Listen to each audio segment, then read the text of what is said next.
And Scott Parker's gone at Bournemouth after just 4 games, Leanne. What do you make of that then? Yeah, I'm surprised at that. I think it's quite harsh. I feel sorry for Scott Parker because he seems a pretty admirable guy. What you see is what you get. When he was at Fulham, it was quite unfortunate with what happened there. But, you know, the fixtures they've had, come on, I think most teams will probably struggle in those games. And I don't think Bournemouth have invested. You look at Nottingham Forest, how they've invested. People can say they've spent a lot of money, but at least they're trying to give it a good go.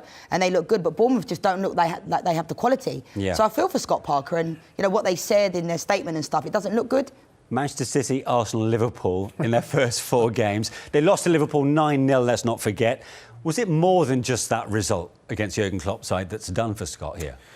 Yeah, it has to be. You know, to get a side promoted, win your opening game at home, lose to 3 potential title challengers, certainly teams that will end up close to the top 4, and lose your job is surprising, but I think we all know it comes off the back of the statements he made after that crushing 9-0 defeat to Liverpool. He criticised the fact that he hasn't had the players join the club that he wants. He feels that the team aren't strong enough at the minute to stay in the Premier League. He voiced that. You know, as a manager, you may feel he's got the right to do that. You may feel he needs to protect the integrity of the club and messages he's got from above.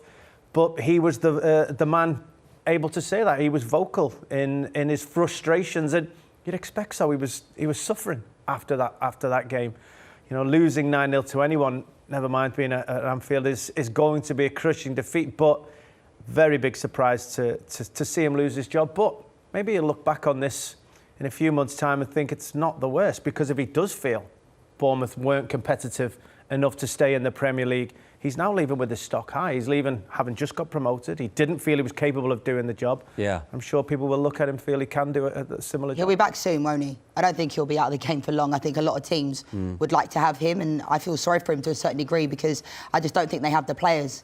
You know, Gary O'Neill's taken over now as caretaker manager, but I don't think he's going to be able to necessarily get the results. I don't think it's Scott Parker's fault why Bournemouth end up losing 9-0. Yeah, so you've got sympathy with him on that front, do you? Yeah, to a certain degree. The players have to take responsibility as well. Yeah.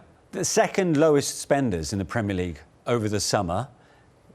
Do we obviously feel that there's a big gap between this squad at Bournemouth to those also behind them? Consider, in fact, you know, Fulham, Forest, a lot of people are talking quite positively about them. Yeah, well, but maybe not so Bournemouth. Well, that's it. And time will ultimately tell. But, you know, you look at the clubs that have come up. Fulham have had a go. Nottingham Forest have had a massive go at getting rid or releasing the players they felt did a good enough job to get them promoted, but didn't feel that they would help them keep them in the Premier League. They've gone for who they consider the next line up with regards to quality to give them that chance. Bournemouth have still got that team that's brought them up from the Championship. Quite a number of the players were there at Bournemouth the last time they got relegated. So you can see the type of standard within that Bournemouth team at the moment. And Scott Parker felt it wasn't strong enough to stay in the Premier League, whereas you're probably looking at Fulham and looking at Nottingham Forest, those teams that got promoted alongside him, thinking, well, I wish I had that kind of support. I wish I had that opportunity to go out and bring names in. I think it's like a Norwich from last season as well. I think if you don't invest in the Premier League, I think they're almost in their, you know, statement they said about sustainability, but they don't want to just come up and go down. But to me, it seems like the owners are okay with doing that. Where does this leave their survival chances, or is it too early to tell? Because I suppose that's the one positive. They're only 4 games into the season. Yeah, well, it's too early to tell. Maybe this will be a blessing for Bournemouth. Maybe the style of football that Scott Parker was wanting his team to play wouldn't keep them in the Premier League, whereas, you know, the old-fashioned, you know, not being disrespectful, but, you know, Sean Dyche's more up and in-your-face style of football would give them an opportunity. You know, I think Chris Wilder's been mentioned. Chris Wilder, Sean Dyche? Already, yeah. Those type of names have been mentioned already. Maybe one of those could do a job with this squad of players to give them an opportunity, and that's all the owners are after. Leanne?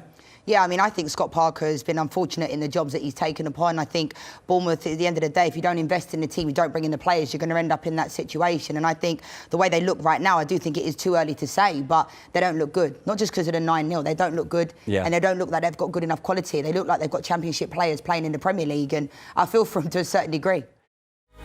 Did you enjoy that? There's so much more, so why not hit subscribe and download the Optus Sport app.